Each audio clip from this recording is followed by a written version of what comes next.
Commission is now in progress. Please stand for the pledge. Pledge allegiance to the flag of the United States of America and to the republic for which it stands, one nation, under God, indivisible, with liberty and justice for all.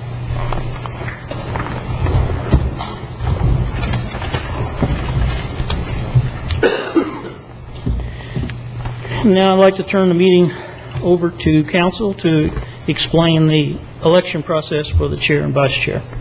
Thank you, Mr. Vice Chairman. It's January, so that means we are going to elect a chairman and subsequently elect a vice chairman. The way we'll go ahead and do this is if anyone has a nomination, the chair is also permitted to make a nomination in this case. Thank you. I would like to nominate Greg Smith as chair. Second. So we have a nomination and a second. All those in favor signify by saying aye. Aye. All those opposed, like sign. That passes unanimously. Now we have the nomination for vice chairman.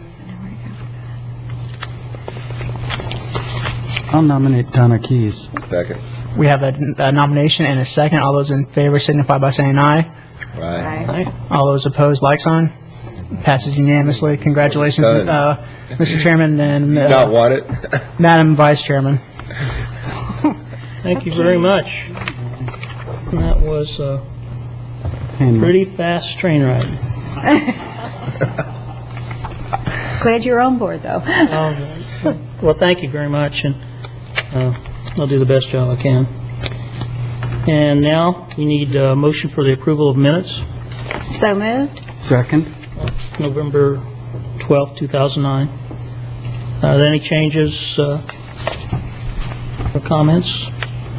Hearing none. All those in favor signify with aye. Aye. And those opposed, nay. Carries unanimously.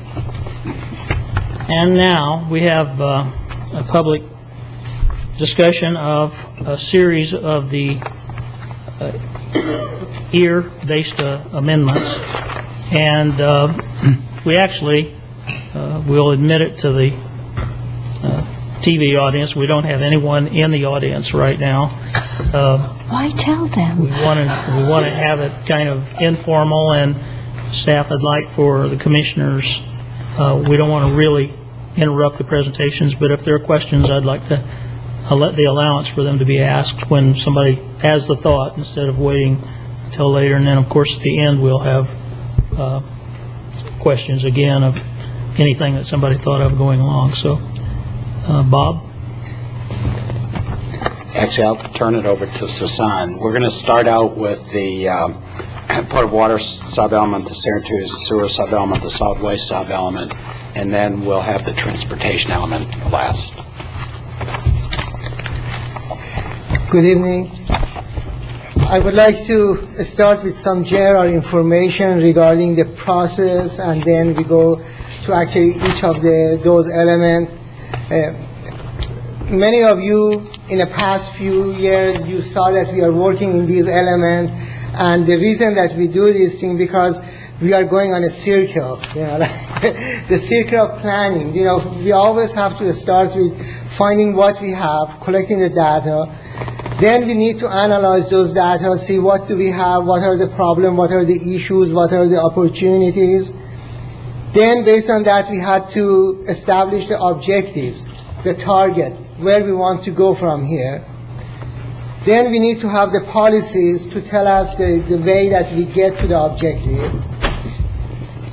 After that, we need to have land development regulation and the other means to implement those policies. Then we need to evaluate and get a feedback how we are doing. And this is what we were doing in the last 2.5 years. We were evaluating our existing plan. We look at the plan, we look at the existing data, we compare the old data with new data. We did all of these things, and eventually you and the Board of the County Commissioners approve our evaluation and appraisal report. We send that report to the DCA. DCA approved our report. And now what we are doing is to incorporate the funding of that report to our element. This is actually when we go and we revise our elements based on those findings and recommendations that was in the EAR report. To just go back through this process, we prepared our own comprehensive plan in 1990. Then in 1996, we prepared our first evaluation and appraisal of that plan. Then in 1998, the Board of the County Commissioner approved all the amendments to the plan based on that evaluation. We prepared our second evaluation appraisal report that the board approved in November of 2008. We submitted to a state, and the state approved it in December 25. Since then, we are working to revise the element, and eventually we're going to bring all of these elements to you in a public hearing, but these are a public workshop to get more input.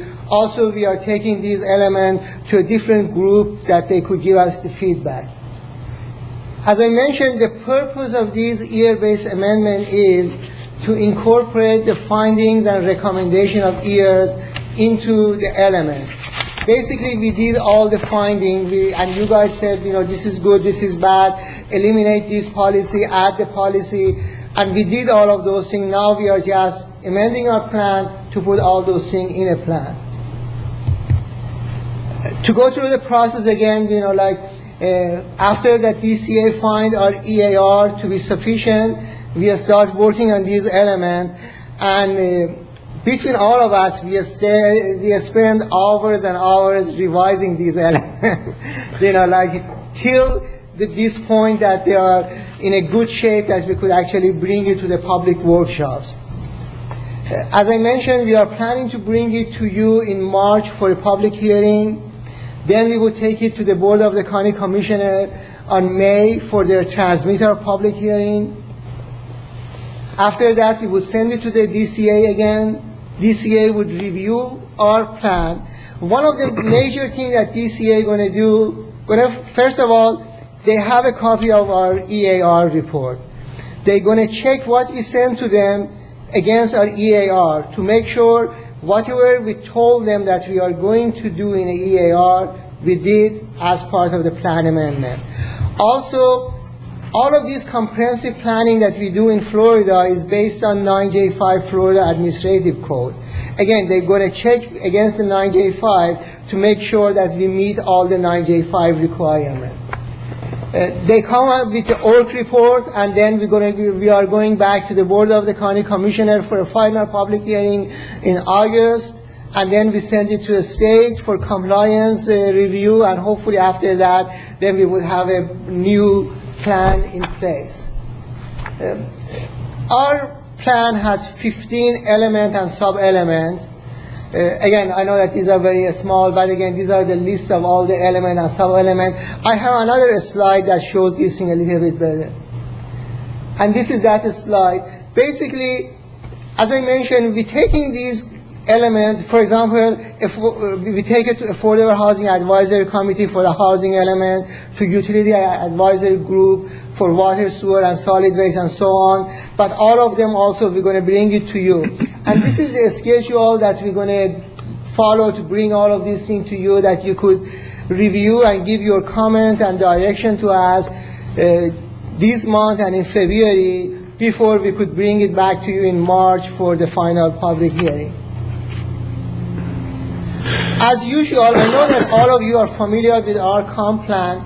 Each element or sub-element has 3 sections. We have existing conditions, we have analysis, and we have goals, objectives, and policies. For all of these elements and sub-elements that you are going to see, the existing condition and analysis completely rewritten. These are brand new, based on the new data that we gathered through the EAR. Therefore, we didn't do those sections as a structure on underline. It was impossible to do it, because these are all brand new sections. However, the meat of every plan is their goals, objectives, and policies. And Those are the recommendations that you and Board of County Commissioner made to change this policy, to change this objective, and we showing those things as a structure and underline that you see exactly what we change in each of these elements. Again, goals are big picture. You know, our plan is a 20-year plan, what we want to be at after 20 years. Objectives, they are the target that we had to meet, and then policies is the way to get to those objectives. And these are the definition of the goals, objectives, and policies from 9J5 that explain again, you know, those three terms. Again, please ask me any question that you have regarding any section of the plan. However, I'm just going to concentrate in some of the major new policies and new objectives that we add in each of the elements. In policy 2.6, which is the new policy that we add in the plan, again, the county has agreement with the city of Vero Beach that city of Vero Beach is going to provide water and sewer to some portion of unincorporated county. This agreement is going to be expired in 2017. There is also similar agreement between the city of Vero Beach and town of Indian River Shore that's going to be expired in 2016. However, if either the county or the town of Indian River Shore, they want to get out of that agreement or they want to make any changes, they need to let the city know by 2012. And that is why we put this policy that they're going to study these agreement and proposal, and then they're going to, as a matter of fact, as I mentioned earlier, I was in Utility Advisory Committee, and Mr. Eric Olson said that they formed a group that they're going to do the RFQ to hire a consultant to do the study and see what is the pros and cons of either consolidation of the services or termination. And based on what he was saying today, they're going to really fast track it, and maybe in the next 4, 5, 6 months, actually, we are going to start see some papers that they're going to start giving us some information regarding the pros and cons. But again, this is the new policy that we add to the plan. Also, can I ask a question yes, before you move on from that? Where the city of Vero Beach provides water to portions of the unincorporated area of the county, is there going to be public input on that, like from the residents that are affected? I think that is the case. This is, as Sasan said, the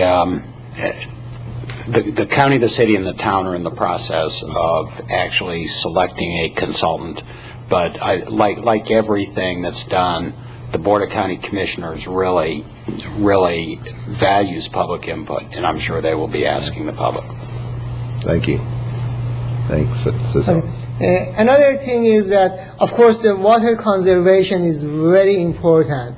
And we always had a objective 4 in our plan for the water conservation. However, we added 3 new policy under this plan. We always had one policy for any new development, any new subdivision, that they are within 1/4 of a mile of the county, either water or sewer line, they have to connect. Now we are adding a new policy that if they are within 1/4 of a mile of the reuse line, they also need to connect to reuse line for a spray irrigation. Sasan, I have a question. Yes. I marked this in the section as I was reading it. Is that connection to provide irrigation water for common areas, or is that going to be run to residences? Mainly for a common area, but again, I believe even if the resident they want, they could connect to that line too. So, and also it will be left deliberately ambiguous. Also, again, at this level. One question that they had Utility Advisory Committee this afternoon is, do we have enough reused water actually? And basically the answer was that right now we don't have that many reused lines. Therefore, there is not that many new subdivisions that they're going to be within 1/4 of a mile of that reuse line. But they were saying by maybe about 4 or 5 years, when they actually put all the reuse line, hopefully by then we would have enough, again, reused water that could be used for spray irrigation.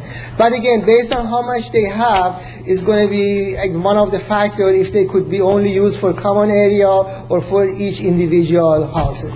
Thank you. So, Sam, one of your other policies says, though, that you want the subdivisions to use the stormwater retention water. Yes. So what's the priority going to be on that, reuse water or stormwater retention?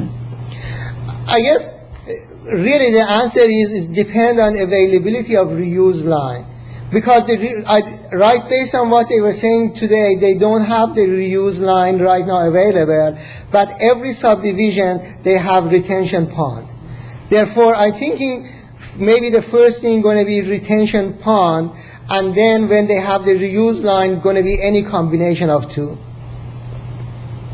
But the reuse lines are not part of the planning for the comprehensive plan? It is part of their plan that they put the reuse line in the next, I believe next 5 years, they said. Like in the next 5 years, you're going to see a big push to put the reuse line in.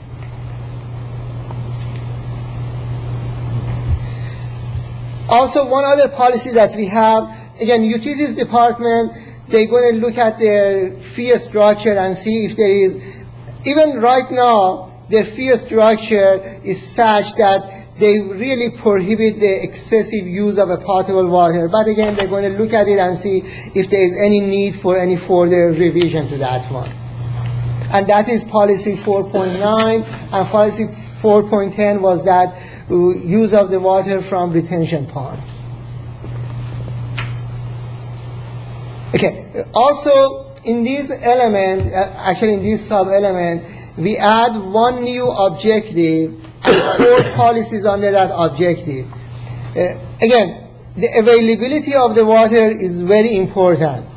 Right now we are using the water from Floridan aquifer, the deep aquifer, and it seems that there is a limited water available and so forth. That's why many jurisdictions, including Indian River County, start looking for some other source of water. And this is the policy that we put here, that by 2018, at least 18 million gallons per day of the demand going to come from some other source rather than the Floridan aquifer. The policies that we have under these objectives, first is to identify the source, where they're going to get these water. When they identify these, then they have to obtain all the permit from all the jurisdictional agencies. Then they have to complete the construction plan, and then by 2015, actually they need to do the construction or infrastructure needed to use that new source, whatever that source is. Again, so far, there were several different sources that they talk about, like the boulder zone was one of them, surface water was another one from the west part of the county. But right now, they really didn't identify which one. But again, they're going to start looking at these things actually this year and identify the source, and they're going to start working toward getting everything ready that we could use that source of the water. The next objective and 4 policies that we add is for brine disposal. Again, as you know, for the North County RO plant, they have a spoon marsh that's actually going to be working in the next few days, they told me. That is the new system that the brine water going to be going there, and they're going to be filtered, and then the clean water going to go to the lagoon. For a South County, they don't have any system right now, but there is lots of possibility. Again, another filtration system or deep well injection, or even mixing up water with some other water and use it for the spray irrigation.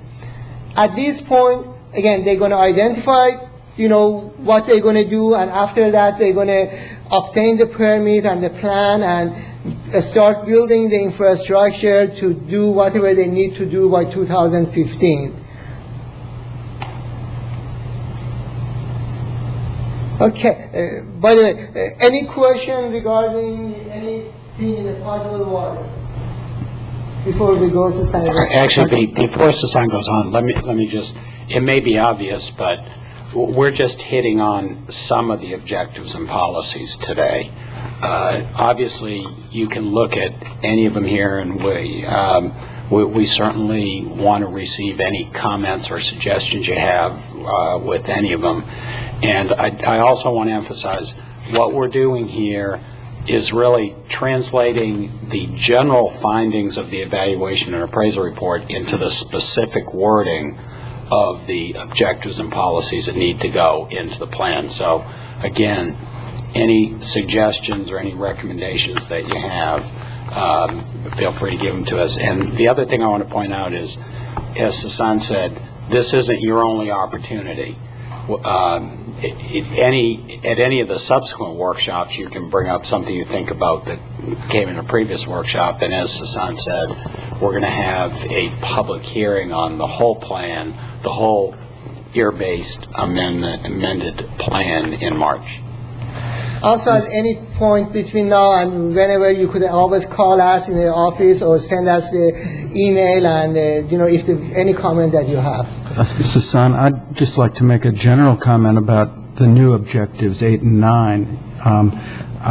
I think it would have been very easy for staff to, especially on objective 8, to have essentially punted to St. John's and just found some language to defer. And I'm really pleased to see a proactive, an aggressively proactive approach to alternative water supply planning. I think it's terrific, and I thank you very much. And actually, you're going to give a lot of credit to the utilities department, because they've got a consultant on board that has already done preliminary analysis of alternative water supplies. And you see the results of that in the matrix that we have in here. They, like Susan said, they looked at the boulder zone, they looked at surface water supply, they looked at desalination. So even though we are not designated as a priority water conservation area by the St. Johns River Water Management District, the county has tried to get out there ahead of the curve. This is such a critical, obviously it's such a critical issue. You've recognized that and taken the necessary action, and that just, I think, makes a lot of people feel a lot more comfortable. And to piggyback on a comment that you said, Bob, that this is just hitting the highlights. For people out there that may be watching this tonight, these are just really just touching the top of the highlights. So this is really in depth, and there's some really great information here. And David's comments about the alternative water supply, and you're trying to handle the brine situation. I mean, there's some really in-depth stuff here, and it's really, really good. And by the way, you reminded me of something. All of these are on our website. Right. Yes. So anyone who's watching right now, or any of you, can go to our website and see these. And you can also go to our website and look at our adopted evaluation and appraisal report.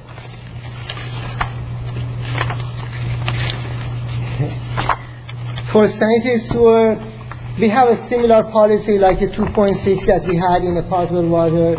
I'm not going to review it. We have also similar policy for reuse of reused water. This is one policy. Do you have a question? Yeah, and it's along this line, but right now, if somebody's hooked up to county potable water, and they can tie in their irrigation system, is that right? Well, with the conservation aspect, and then also with the utilities department looking at structuring their rates for higher water use, are we going to be able to phase that out eventually, where we're using actually potable water, which we've spent the money to treat, to then put it on lawns? I mean, it seems like we're doing a really bad thing to me in that aspect. And I realize there's private property rights and people want to keep their plants and grass alive, but when it's water that's intended to be for drinking and bathing, to be just putting it out there seems like a real waste to me. As Sasan said, I think we're trying to, we being the county and particularly the utilities department, is trying to do it through the carrot and stick approach, particularly the stick approach. And as Sasan said, utilities is looking at revising its rate schedule to make it more expensive to use potable water for irrigation. Then in concert, Bob, son, you're going to try to get that reuse water out there in some manner also, so that there's coordination between the increased rates and the availability of a type of water that's better to use on your lawn. Yes, and reuse is a win-win situation. The good thing is we need to get rid of it, and it's a source of irrigation for people. Now, one downside is even when people don't need to irrigate, we still need to get rid of it. And those are issues the utilities department has identified, and they do have solutions for that. But it is a good deal for both sides. Thank you. We also have this new policy. Actually, this was a policy that the Planning and Zoning Commission recommended when you guys were looking at the evaluation and appraisal report. Your concern was that with the current system of septic tank, the people actually, they are not doing anything with their septic tank till it's really broken. When they have a problem, they flush the toilet, they are not working, then they go and they try to find something. Especially for the area that they are in a barrier island or next to the lagoon or so forth, there could be, possibility of contamination or so forth. And your suggestion was that it should be some regular inspection of the septic tank to make sure that they would catch them before actually they go bad. After the meeting, of course, we added this policy to our complaint, or we are adding right now. We start discussing adding this one. And we talked to our health department. Currently, of course, they believe that such a regular inspection of all septic tanks going to be very time consuming. They're going to cost them lots of money, and maybe it's not feasible. Therefore, we didn't put a policy that we're going to start doing it now. We put a policy that we're going to require them to study it and see if it's feasible or not feasible. This afternoon when I was in Utility Advisory Committee, there was a gentleman that he lives in Barrier Island, and he said actually homeowner in his neighborhood, including himself, they have a contract with the septic tank people that actually they come and they, in regular basis, once a year, they inspect their septic tank. And he said some maybe system like that would not really impact the health department, is private contractor, private septic tank people. Of course, the people, they have to pay some money for the annual inspection, but again, something is actually being done for some of the area in the county right now. Son, will there be an incremental feature associated with a cost that's established? I'm sure that there are rates of flow determined from 1,000-gallon septic tank, whatever. And if you have an accumulation of those on a small piece of property, such as a subdivision, would seem that there would be a different rate or a different timing associated with that situation as opposed to somebody that had one on 20 acres. I think those are the types of things we'll be looking to the health department to flesh out during their study. Maybe that wasn't the right word. Unintended or not. Okay, thank you.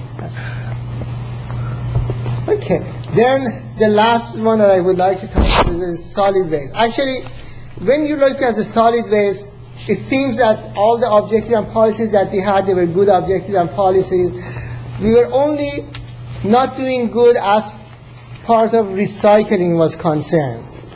And that's why, we changed the objective to say that we're going to increase the percentage of recycling to 30%. Also, I'm sure that all of you know that actually solid waste disposal district, they are very aggressive in doing more recycling.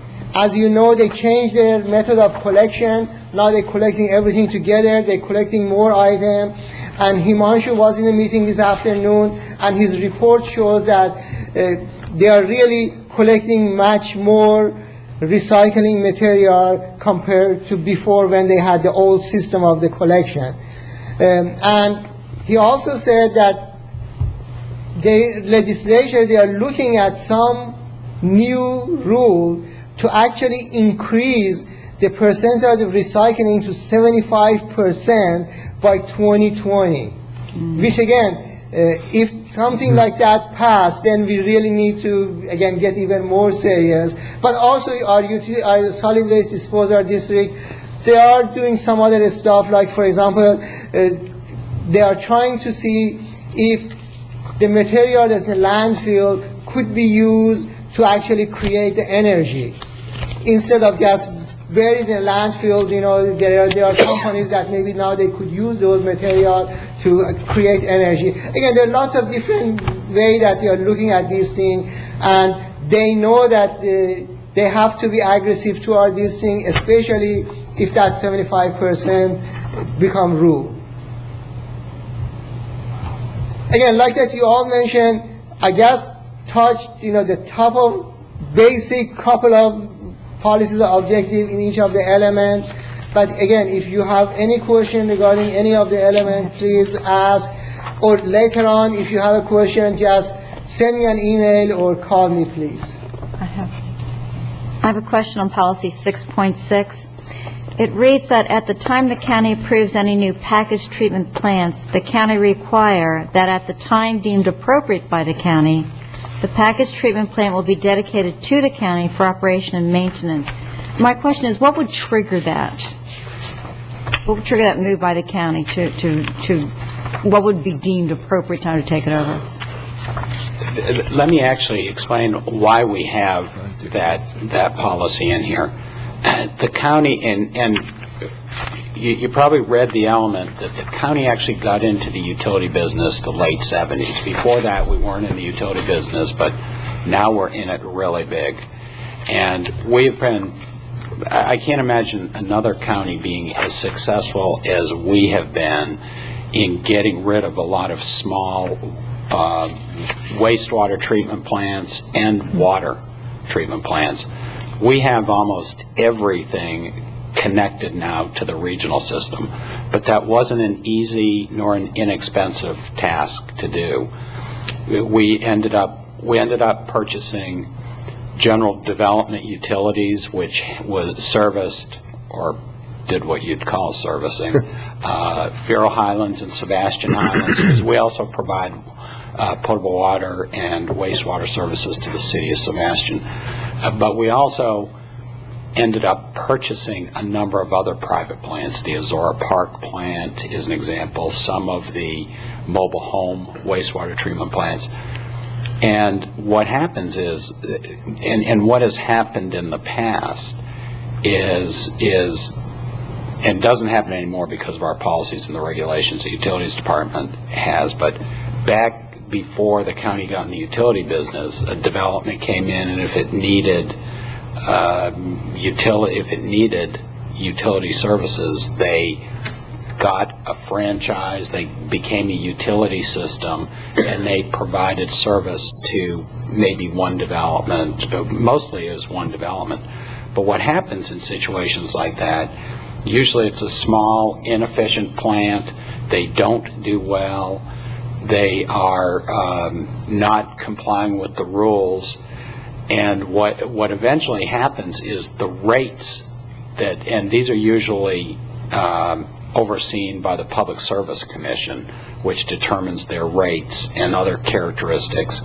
But what happens is these plants are usually inefficient, they're not meeting standards for effluent disposal and other things, and eventually they get PSC approval to raise the rates more so that they can buy new equipment and have new personnel. The bottom line is what you see a lot of times is the rates go very, very high in those small systems.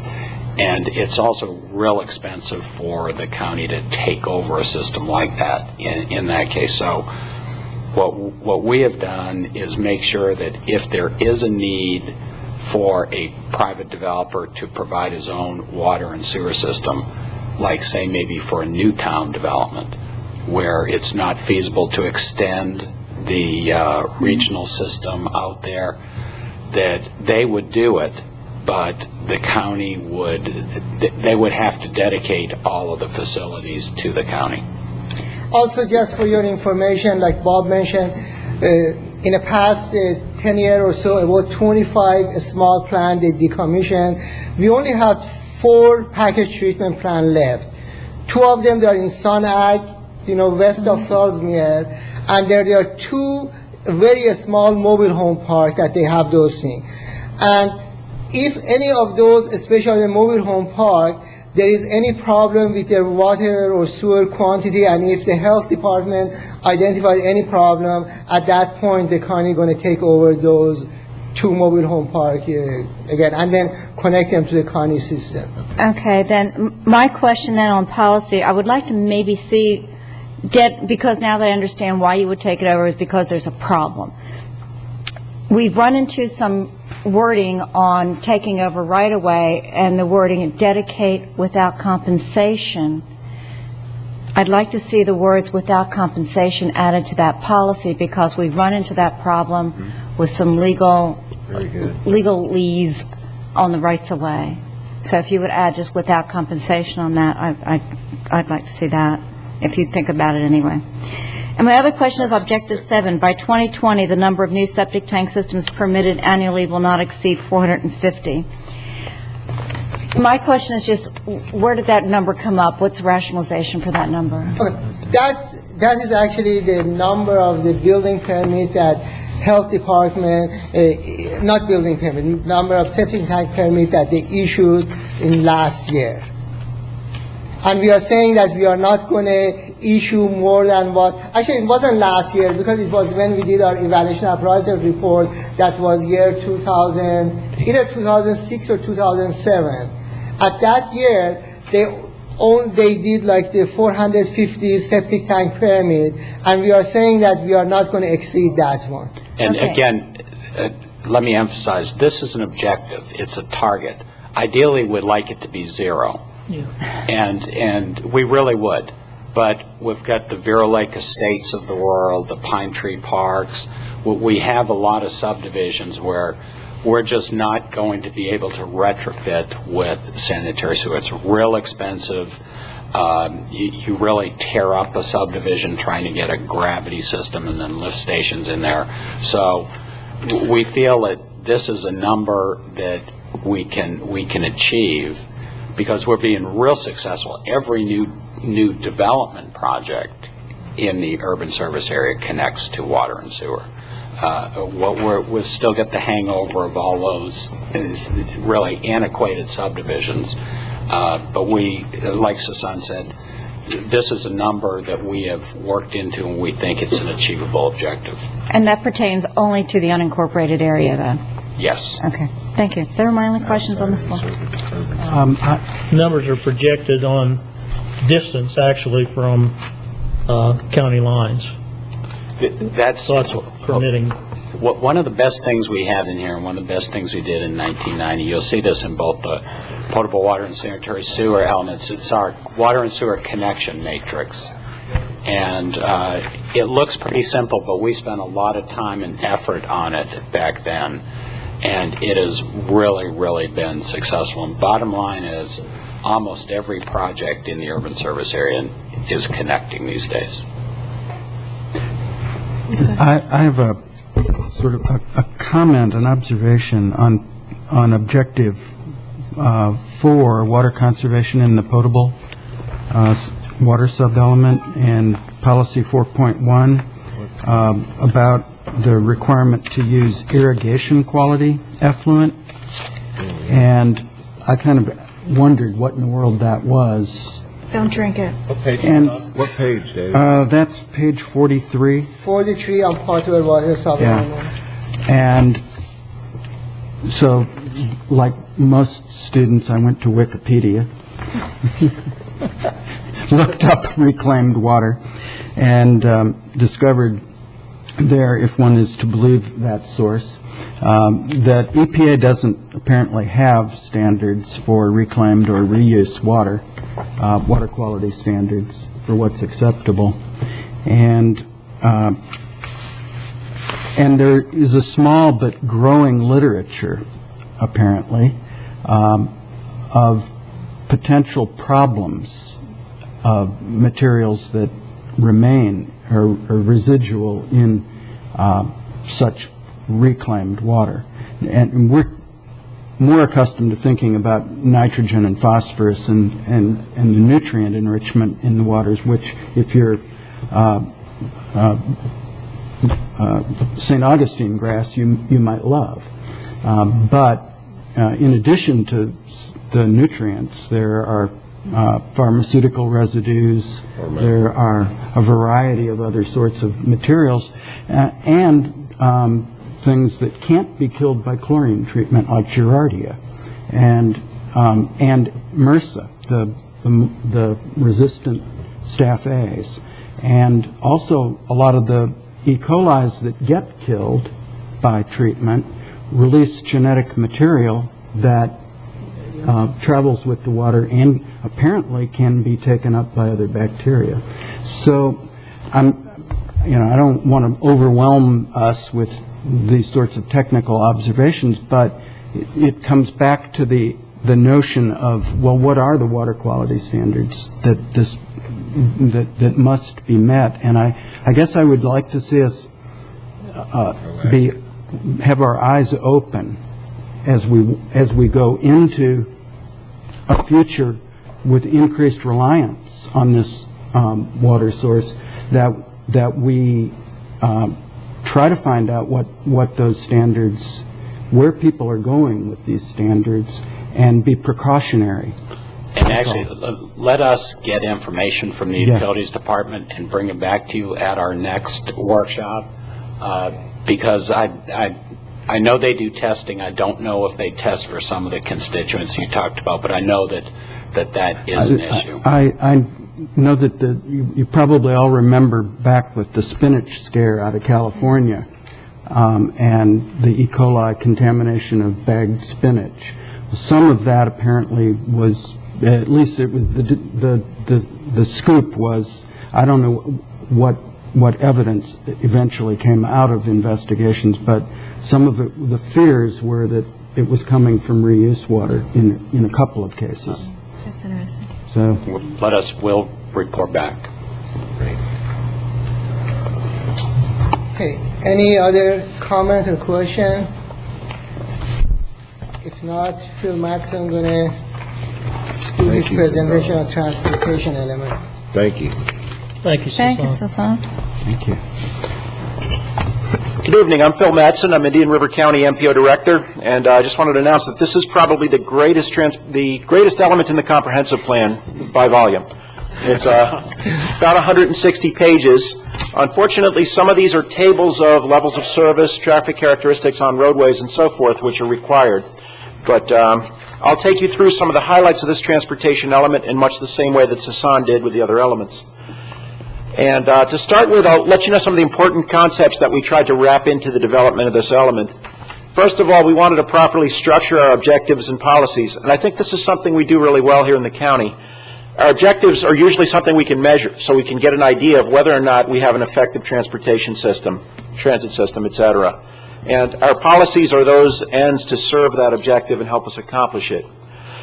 We also have a lot of guidance in transportation from FDOT. FDOT puts out a level of service and quality of service standards manual, which gets you an idea of what sort of traffic systems you can have and what they look like and feel like and function like as well, and what you need to do to accomplish that level of service. We tried to base our policies on actual analysis. A lot of times in transportation, the tendency is to say, oh, these signals aren't synchronized. We need to train, a lot of things without really taking a look at the background data, seeing what goes into making traffic signals synchronized, or what sort of levels of development you need to support heavy-duty mass transit. So we tried to really focus on an analysis basis through this element. We took a look at research that was out there, and transportation is one field that has a constantly evolving body of research. As any of you know, have bought a car lately, they've become more sophisticated and automated and computerized. The days of driving around looking for somebody to ask a question are pretty much gone with the Garmins and so forth, and a lot of these intelligent transportation functions have been translated into the operational systems. And then finally, we have to meet the 9J5 requirements as specified by Sasan. This is a circle of planning slide that you've seen with Sasan, and this just shows you that we're in the evaluation, feedback, and amendment change stage at this point. And moving into the actual objectives themselves, our first objective for adequate transportation system is the number of roadway deficiencies that we achieve on our level of service scale. Our goal was to have no deficiencies. That was our target, our measurable target, and we've achieved that. And our future action is to retain our transportation level of service with respect to traffic and our roadways. This is some of the guidance put out by DOT, and I don't know how clear that shows up on your manual, but you can get a relative idea from this slide of what levels of service A and B feel like, C and D, and E and F. And in Indian River County, you do experience A and B conditions actually out there, A where it's technically possible. Obviously, State Road 60 west of town, a lot of the times you'll find yourself being the only one out there. But some of the other roadways that we've built have not really filled up to level of service C and D yet, even though that's our standard, our minimum standard that we'll accept. E and F are some of the conditions we experience in South Florida and other more urbanized areas. Moving up to Objective 2, this is the number of intersections with high relative crash rates. This was the measure of our safety objective. And looking back on it, it probably wasn't a very good measure. By having a static number like 5, that doesn't take into account facts like we have a lot number of intersections now than we had in 1996 when we first did our major plan update. So the whole universe of possible deficient intersections has gone up. Our achievement, obviously we didn't make the goal. We have 8 what we would call unsafe intersections out there. And it's easy just reading the wording of the objective to say, well, we're not really doing well on safety. So this was where some of our analysis came in, and we took a look at other statistics and information. We took a look at National Highway and Transportation Safety Administration data, and our crash rate per capita, per mile traveled, our fatality rates, et cetera, really haven't changed in this county. There may be a perception of safety issues, but at least in terms of vehicular travel, most of our safety situation really hasn't gotten worse, as a reading of our objective might have implied. One area we haven't been able to catch up on is bike and ped safety. And that's been pointed out by the local press and as well as by ourselves at staff, and we've documented that in here in the manual. Moving forward, we'd like to replace the static number as our measure in this objective with a crash rate. We think rates are generally a better way to evaluate anything moving forward, and we'd like to see a decline in our crash rate for all modes of travel per vehicle miles traveled as our new objective. Move to some of the individual modes, and some of the reasons we've skipped objectives here are we've consolidated a few of them. We've taken out objectives that really didn't add to the conditions of travel out there, but were simply something like report preparation that staff was expected to do. We'll still do the reports, we just don't need to make it an objective level activity. In terms of bike ped travel, our objective measure was how many miles of sidewalk and bike lanes we've added. And our target was to add 40 miles of sidewalk and 20 miles of new bike lanes, and we've actually achieved 57 miles of sidewalk and 76 of bike lanes. Here's a case where we've achieved our objective, but in actuality, conditions are not getting better, despite having achieved the objective. So it's sort of the opposite situation of safety. The objective would imply we're doing real well on this. Not that the construction levels that we've gotten were not good things, but if you take a look at the level of service characteristics for our bicycle and pedestrian travel, this is going down. And a lot of this is figured by safety. You here see a comparison of 97 and 2003 when we did 2 bike plans. It also figures in how much, if you're a bicyclist, how much adjacent street traffic is on the roads that you're bicycling on. Obviously, less is more for a bicyclist. And other factors go into this. Here, visually, we get an idea of what the various levels of service feel like to the bicycle and to the pedestrian. And we'd like to restructure this objective to adopt the FDOT guidance on bicycle and pedestrian level of service standards and see that 80% of our bicycle and pedestrian ways and roadways, for that matter, achieve level of service D on that previous scale. Transit's been a huge success story here in the county. Our target was to achieve 270,000 riders by having a 10% annual increase. We started out at about 0, so 10% was really doable at that point. We've actually achieved triple our target, so we probably shot too low, 708,000 riders. Unfortunately, 10% increases annually are not sustainable in almost anything. I got a lot of friends who retired early in like 1996 figuring they'd get 10% a year on their 401k. These guys are working in Walmart now. So, you know, we'd like to take a look at this objective and see what we can do about, instead of having a 10% increase in transit, achieve some of the things DOT specifies. And DOT's indicators of level of service are impinged upon things like hours of operation, transit frequency, load factor, service coverage, etc. How many buses you bring by an hour, how good you are at getting out there at the areas of transit need, where your population density exists, etc. Reliability and vehicle time.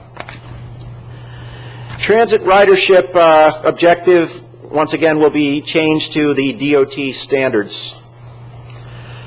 Now we get into Objective 10, land use and transportation, and here we have population density. And the actual wording of the objective was, in order to support transit, we will increase our density countywide from 1.4 persons per acre to 1.7. And if you picture one guy out there on a 1 acre field and how likely a bus is to serve him effectively, 1.7 guys, not much better. It really wasn't a very good target in that sense. I mean, it's, yeah, 1.7, I suppose, does help you a little bit in terms of the densities you need for bus ridership, but it's a little bit like saying, I'm going to tackle my personal health problems by leaving that cherry off of the banana split I eat every night. You know, when we kind of have bigger problems, or we can target this a little better or more specifically. One option is to restructure this objective to target it toward transit development corridors and downtown areas, which tend to have the density or would be more willing to host the sorts of densities you need to make transit more viable. Another potential way to go, and this is something we've done some research on and looked at and that we are inclined to adopt for this objective, is to take a look at the jobs housing balance everywhere. And if you remember this from our discussions of the year, you could take a look at a compact area like the Sebastian area, the Vero area, or the South County area, approximately 4 square mile area. And according to prevailing traffic engineering studies and research, if you have a 1-to-1 balance of jobs and households in that area, you are very likely to have less congestion, less traffic. People will make shorter trips because they have more destinations they're headed to within their circumscribed area. Now, with the implementation of some new facilities like the Publix at 43rd Avenue and Oslo Road, or the Home Depot up in the Sebastian area, we've gotten to the point where some of these attractors are located a little more centrally, and we have less of a bedroom commuting type situation in places like Sebastian, but it's still there. If the ideal ratio is 0.8 to 1.2. If the ideal ratio is 1.0 in terms of number of jobs per number of households in each area, the North County and the South County fall short of it in that there's not enough jobs, not enough commercial attractions, industry, etc. The Central County has too much. We have more employment relative to households in the Central County, that dark red area. So what we'd like to do is restructure this objective as follows. By 2030, all 3 geographic sub-areas of the county will have a jobs housing balance between 0.8 and 1.2. And that will have something of a self-remedying effect on congestion. And the policies to get into this will probably be shown to you in more detail when we get to the land use element in a future workshop. But things that could serve this and help us achieve it, I really don't have it up in this slide. I have it in a later slide. Things like putting more commercial nodes closer to residential areas, mixed use, neighborhoods, new nodes, things like this would help. Our Objective 13 is our energy efficiency objective, and it doesn't really measure energy efficiency. It measures greenhouse gas and other pollution emissions, which are also important and which we will continue to monitor. But we'd like to restructure the objective to a vehicle mile traveled measure, because implied in the number of vehicle miles you travel are emissions, et cetera, and how much fuel is consumed typically. In terms of new objectives, there's a few of these in here. System maintenance and preservation, which are needed to maintain consistency, especially with the Florida plan. Also to address the fact that out of our transportation budget pie, a bigger slice of that pie keeps going toward resurfacing and maintenance. Intermodal access is a new objective required under Rule 9J5. Can we adequately get to our airports, railroad lines, et cetera? Other changes, like I say, did some deletions, and in the interest of streamlining this report, we've retained most of the more significant objectives. Some of the new policies in here, and I'll mention a couple because they're fairly new to the county. ITS safety strategies. You can see county camera mounting and detection on many of our signals now. They're not issuing tickets with those cameras. For the most part, they're smart cameras. The pixel counts on the cameras tell the camera how many cars are waiting in a queue to make a turn, and it can self-time the signal cycle for greater efficiency. Here we have under bike ped improvements, bike racks on buses, shopping centers and apartments, sidewalk matching programs. Under coordination, we see a new acronym, just what we needed, TDM. TDM means Transportation Demand Management. And heretofore, we've taken a look at how we can help transportation by making more capacity, making the roads work more efficiently, maybe making wider roads, making the buses work better. That's all stuff that's capacity. That gives you more options out there to travel on. TDM is looking at the other side, the demand side. Why are you traveling in the first place, and what can we do to help you out with your trip making? Can we match you up with a ride matching service for carpooling? We've got a lot of employees here in the county that live in Fellsmere. If we could get an effective ride matching service together, maybe some of them would carpool. Maybe they'd like to, especially as gas approaches, exceeds $3 a gallon again. Other TDM strategies would take a look at things like, if you have major institutional employers, can you moderate the peak a little bit of when they start work and when they are released from work? Most of the level of service deficiencies we have are at a peak time. Everybody's leaving work at, say, Aviation Boulevard. You see the county, the Piper plant, et cetera, leaving all at once at 5 o'clock. Is there any way to kind of get coordination between major employers? So TDM will be a pretty new area that we hope to get some activities off the ground on. Bus shelters are not just a policy under this objective, but they're actually going to be a reality. We've awarded a bid to our shelter vendor. There's an attractive design that you'll be seeing coming up around the county soon. Promoting jobs housing balance through mixed use and nodes. Connectivity, something we've put some new policies in under that objective. System preservation and airport access as well, as I've mentioned. And that pretty much sums up what you see in the comprehensive plan and what we propose to change at this point. I'll be happy to take any questions on the transportation element, and I thank you for your time.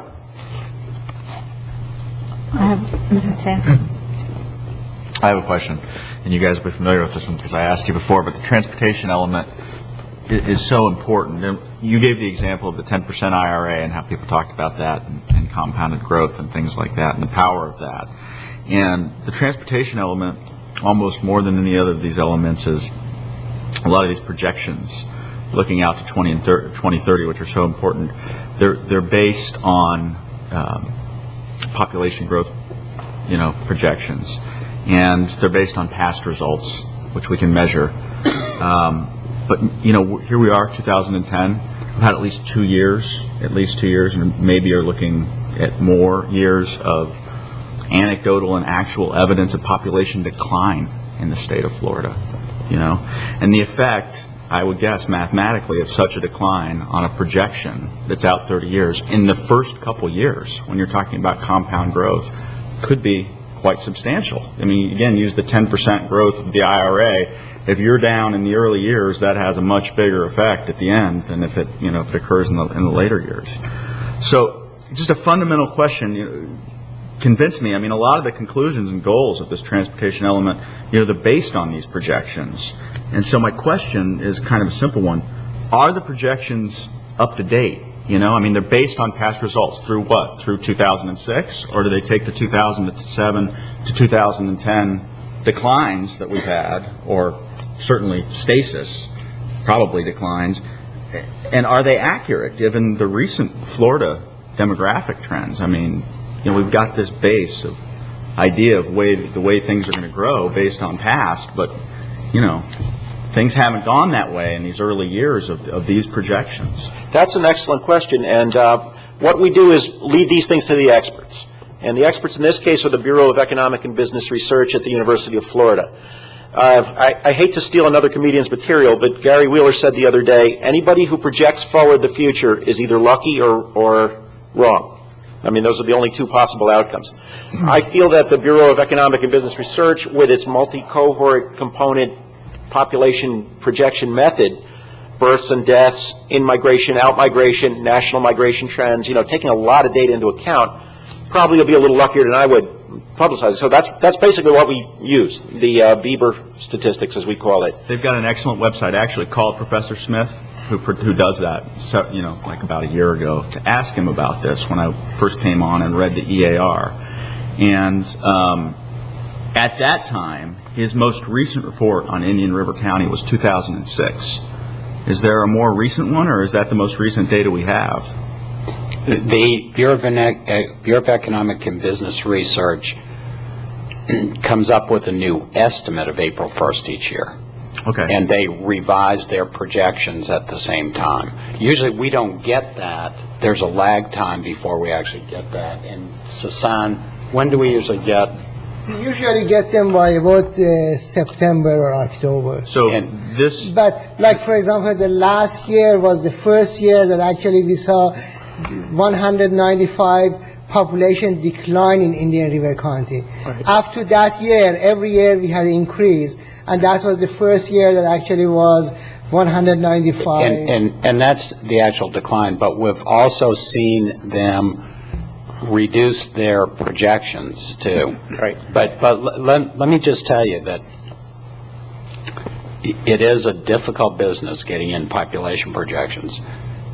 3 years ago or 4 years ago, when we're at the peak, everyone was telling us that our projections are way too low. They're not even in the ballpark. And what we did, and particularly Phil, we did some analysis in-house. We did use some of the same statistical methods that Bureau of Economic and Business Research did. And we actually came up with an official population projection for us using these accepted statistical methods that was higher than Bureau of Economic and Business Research's mid-range projection. Bieber comes up with a low, mid-range, and high for every county. And state law says that local governments can accept the mid-range, no questions asked. But if you deviate from that, the local government has to have good reasons for it. It has to be backed up with adequate data and analysis. But I can tell you, a few years ago, we looked at everything. We looked at absorption rates. We looked at building permitting levels. We looked at what was out there. And we actually adopted a projected number that was higher than Bieber's mid-range.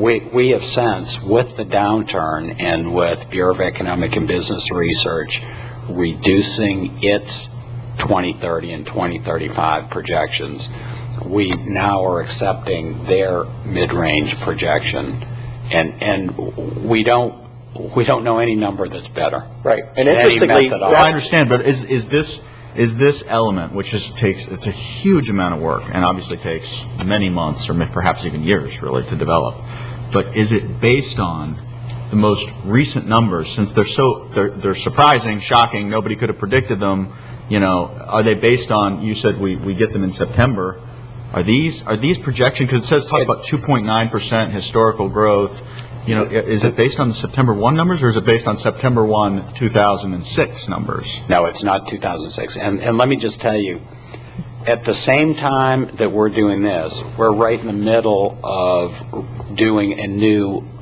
MPO, Long-Range Transportation Plan. And actually, the Long-Range Transportation Plan is the technical document that a lot of the information from here comes from. And we have consultants that are running travel demand forecasting models and those models depend on small geographic level data. for the projection year. And our projection year for the MPO's long-range transportation plan is 2035, while this one's 2030. And just to tell you, we did our 2030, it'll be 5 years ago in December that we adopted our 2030 long-range transportation plan.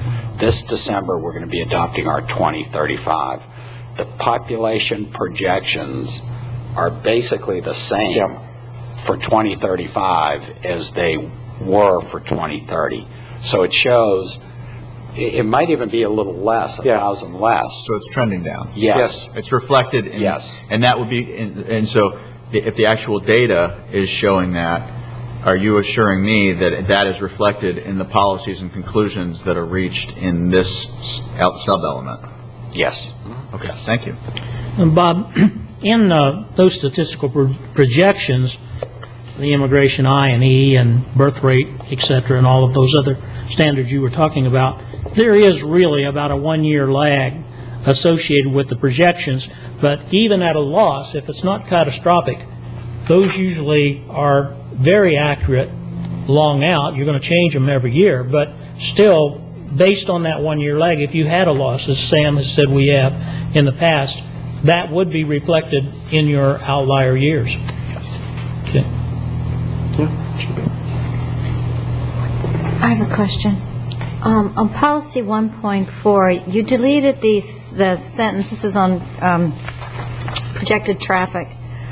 The sentence that says, with respect to project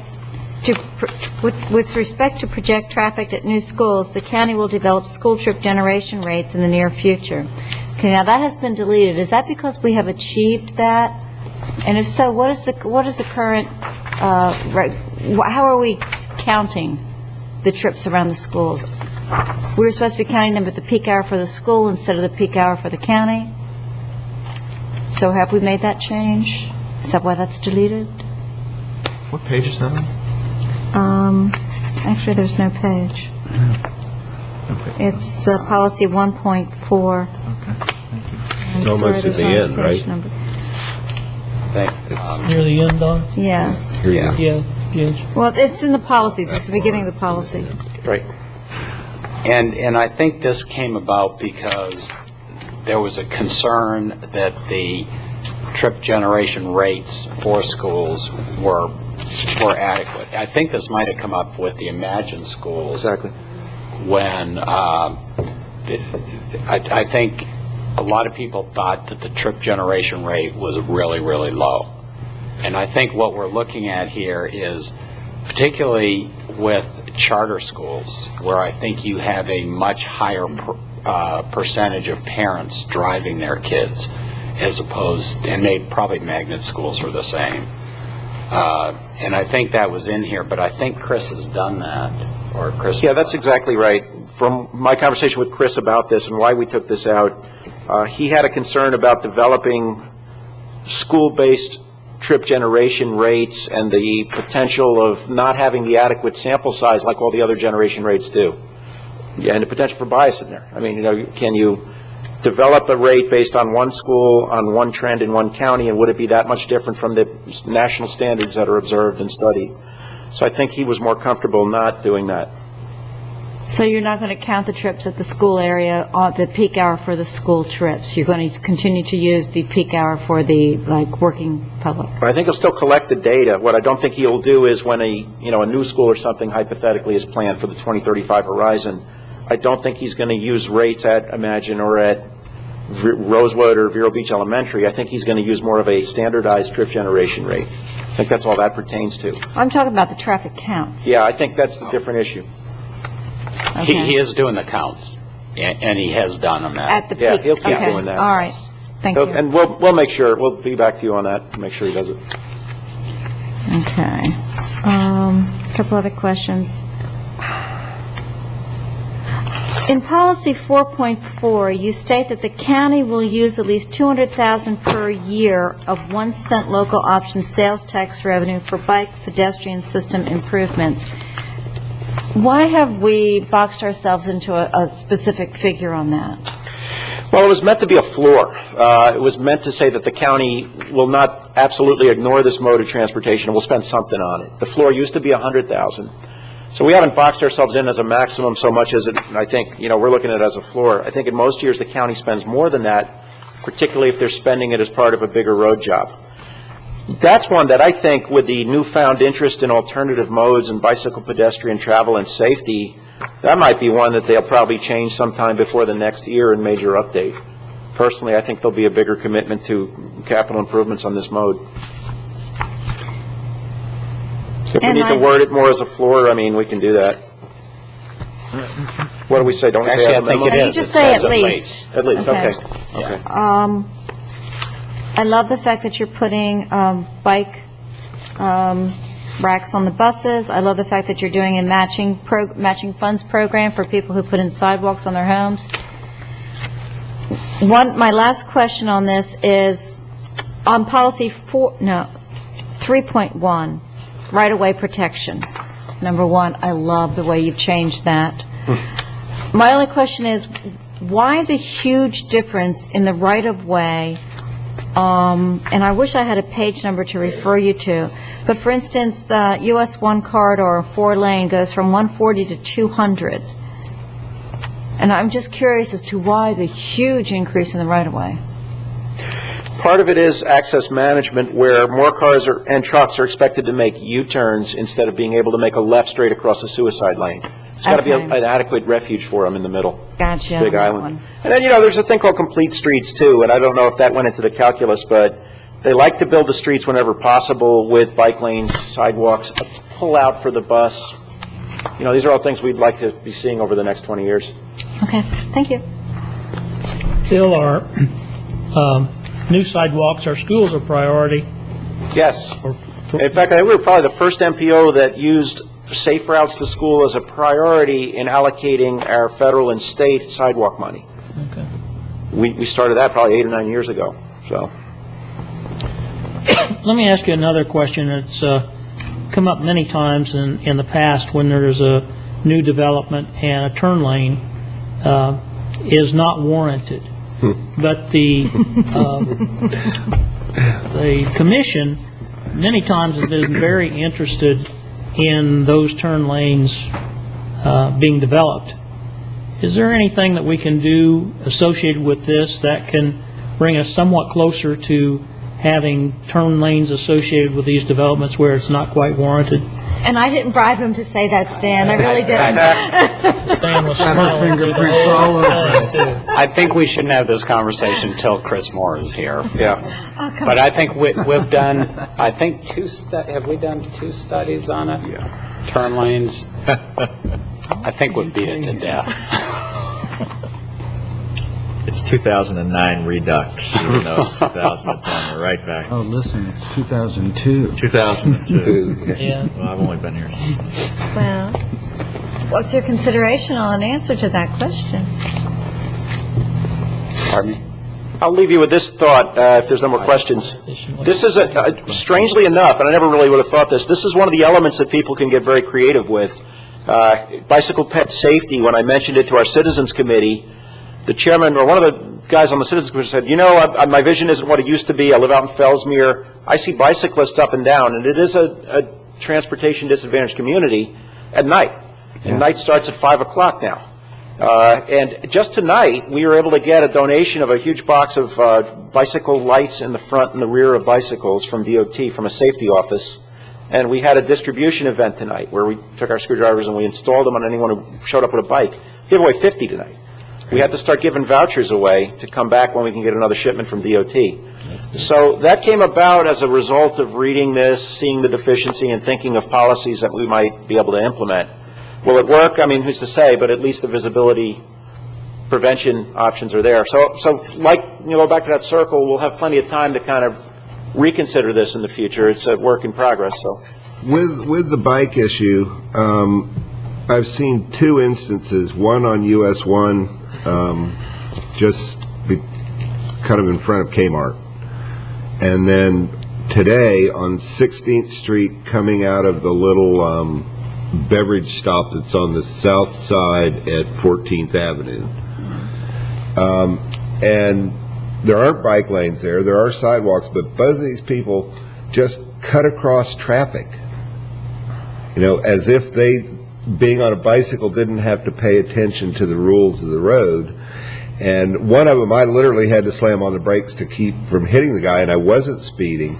So that seemed like, as a safety issue, even if there would have been a bike lane there, he was going across the road and not at the traffic light. And yet, if people are getting hit like that, we can put in all the bike lanes in the world. Yeah. If people aren't following the rules of the road, then I mean, is there any consideration in these elements of education? I mean, does the sheriff's department do that, or the highway safety, or I don't know. And actually, a good point, and that's exactly an issue that's come up at the MPO. And these bicycle events that Phil was talking about they had today, education is a component of these events. And the one at Fellsmere, the police have been... Yeah, the police ran it. It was actually a registration event, too, where the bicyclist filled out a card with his address on it, was issued a bike, what they called a license tag. This way, if a bicycle was stolen or somebody was apprehended with a bike and it didn't belong to him, that would be evidence for the police. So that's part of the education process. We also let everybody know that lights are not just a good idea, they're the law. Right. It's a law that you have a front and rear light on at night on your bike. It's difficult to enforce, and, it's one of those things where, a guy's coming home from work or something, you really want to cite him for not having a light on his bike. But the issue of bicyclists complying with the rules is something that was brought up. Yeah. And I think all the local governments indicated that they are going to do more enforcement. And, yeah, exactly. Bob, one obvious, just unsafe condition that exists on some county roads, that exists now, and some that I think that that are planned in the future, like out by the sand mine, not to bring up, are the canals that run alongside. A lot of people have died over the years in those things, and I don't know. Is it a guardrail solution? I mean, I think it'd be very expensive to.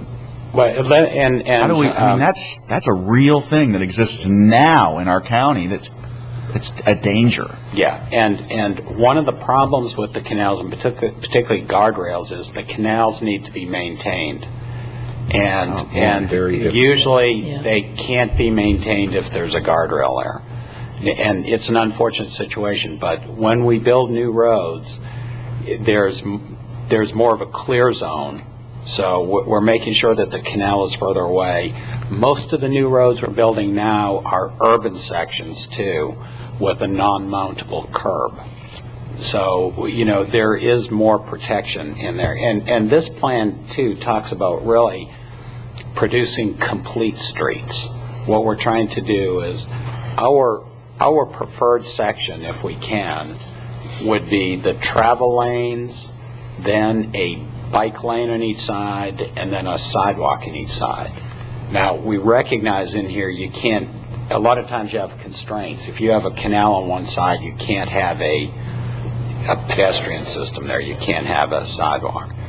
But that's the ideal cross-section that we'd like to see on all streets. But I think one of the reasons that the county doesn't go and address roads where the canal is right up to the edge of pavement now is, unless we have the right-of-way to move the road, we open ourselves up to even more liability.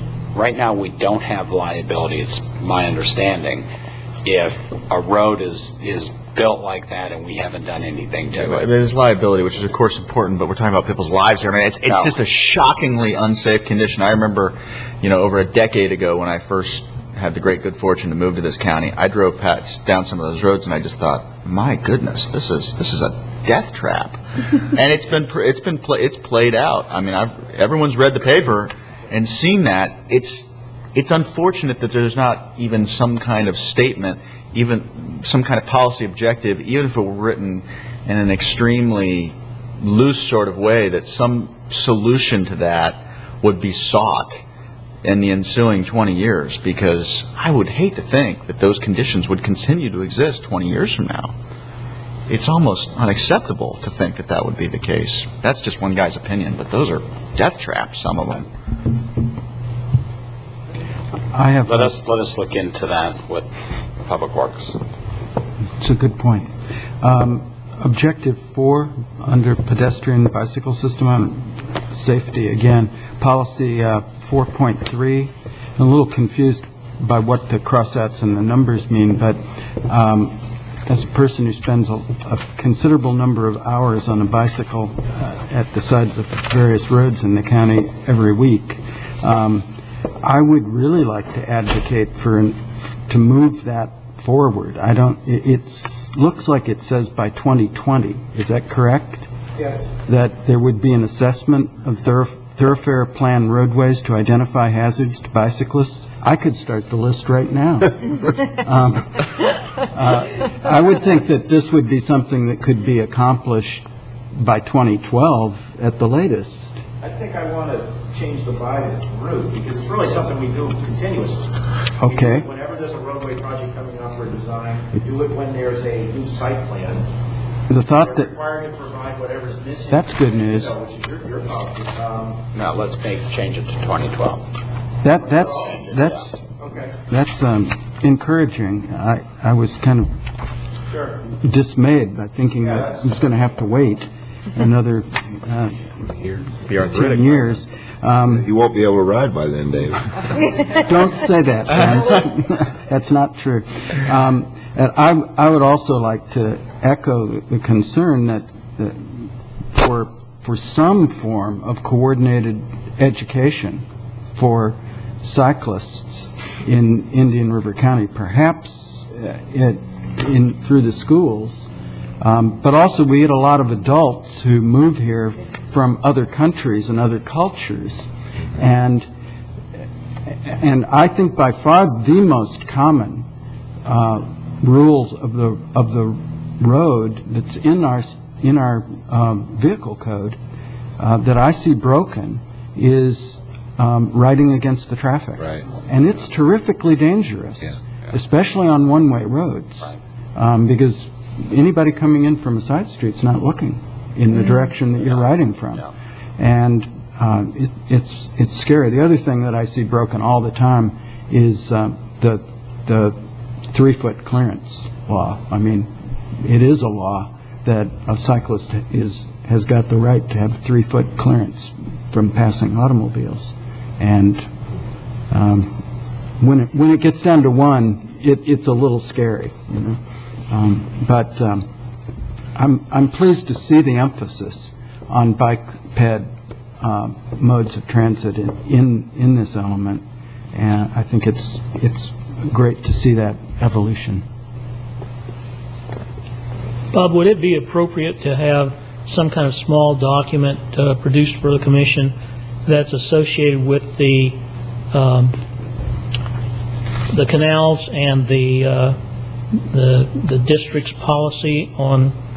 I know I'm fairly familiar with the reasons that they won't allow the barriers or anything associated with that. It might be something good that we Let me have Chris come in and give you all a presentation. Okay. I know Chris loves, he misses not coming to these meetings. Probably David Gunner too, right? Yeah. David would. Put him on the spot. Could Chris also address Greg's question about turn lanes, left turn lanes? I will tell him to come and address it again. Thank you. I've been fighting those for 10 years, That's guys. the truth. Repeatedly. Any other questions of staff on any of these elements? Yes. Phil, would you please remember to number the pages? It would make it a lot easier for us if we could number the pages. Absolutely. Thank you. And we don't have the press here this evening, but I would encourage anyone listening that's interested in this. It's not the most exciting thing in the world, but it certainly is important. And so often I've seen in the occupations that I've had, you go through these laborious acts of forming rules and regulations, etc., and even interested people in those rules or regulations don't say anything at the time they're implemented, and then there's an occurrence later on that they may have recognized might come up, and then they say, why didn't you do this, why didn't you do that? The time for input is now, so it would be great if the interested public would email or call into staff and get some answers and have it brought up. And just to tell you, we've got, I think, 5 or 6 elements next time, and several of them are pretty big ones.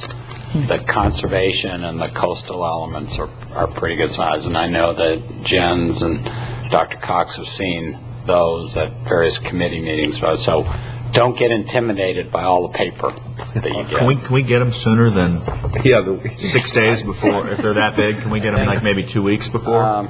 If they're already been written. If it's just a question. Yeah. Well, that'd be great. Yeah. Let us. I mean, you could even email them to. I think that's what. Let us email. You want more questions, don't you, Bob? We'll email them to you. That's great. That'd be great. It seems to me that as much time that it took us to read and comprehend what we were able to, I think staff ought to be commended Absolutely. for putting all this together and still doing their normal job.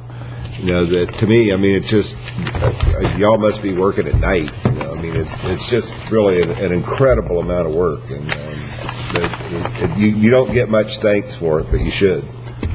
Well, we appreciate notice. Okay, now Any other questions? No. Commission matters? Wait a minute, did we do the solid waste sub-element? Yes. I had a couple It questions. didn't come up. All right, let's back up. We went must through have it skipped quickly. over that very quickly. Don't you remember recycling? Solid waste increasing to 70%. Okay, all right, but there's one thing that I would like to talk about on that one. One of the policies is the district shall arrange for complete studies to determine the feasibility of transferring the county's solid waste to another regional facility for disposal of solid waste. Oh, yeah. And I would like to see that statement qualified a bit. I do not think it would be ethical for our county just to try and dump our solid waste on another county. But I can see us... Which policy? Page 29, policy 4.7. I can see us transferring our solid waste to another county if that other county has a really good waste-to-energy facility that they need a bigger flow of, waste, or if we need to coordinate it in order to establish more effective methods of processing and recycling. But I can't see that in good conscience that we would actually want to make our policy to find some way to dump our trash on another county. I think I'll have to check. I think what this refers to is in Okeechobee there's a private landfill, and the private landfill accepts waste from other counties. And I think this is not a new policy. I think this is back when the county was looking at alternatives, and I'm wondering if this needs to even still be in here. It's a good point. Let us take a look at it. Okay, thank you. Another question I had was about the mulching. We keep so much to use on the landfill. Do we buy mulch for county landscaping projects, or do we use the mulch from the waste, the solid waste? We use the mulch from solid waste. I know we do, particularly on our conservation properties, for activities when we need mulch. And I think SWID manages the mulch such that any exotic species are not propagated through the use of the mulch. So we do use it on county projects, the mulch. And one other thing I have a question on policy 3.2. It says, and that's on page 28, proposed capital improvement projects shall be evaluated and ranked according to following priority level guidelines. I would like to see if we could add level 3 and have that based on an increased amount of recycling. Proposed capital improvement project shall be evaluated and ranked according to level 1, whether the project is needed, et cetera, et cetera. Level 2, whether the project increases efficiency. And I think there should be, and I'd like to recommend a level 3 based on the increase the amount of recycling. I mean, our capital improvements for solid waste should also maybe have that as one of our criteria. Let us talk to the SWID people. Okay, thank you. That's it. That's a good comment. Anything else? No, I noticed that all of us know that there's a concern about people going to the substations and tossing their trash out on the days that it's not open. And I assume that if Chris put a couple of his cameras in places like that, it would discourage it, but they'd probably just drop it closer to their house, I guess. But it would discourage it. As when they were talking about starting our landfill, and I think Alma-Lee was on the board then, and they were having public workshops on it. At the end of the meeting one night, a man stood up from the back and said, "Have you all actually considered the merits of roadside dumping?" He literally said that in a county meeting. So I think that's an education thing. We have to educate the people that there aren't merits to roadside dumping. Unfortunately, I live on one of those roads. Yeah, you do. Planning matters, Stan? No? Attorney's matters? Nothing tonight. Okay. Well, I'd like to thank staff. As Jen said, you're doing an enormous amount of work associated with this revision, and we appreciate it. And thank you, Commissioners. And the result was impressive. Yes, Really. it is. Thank We you. stand adjourned.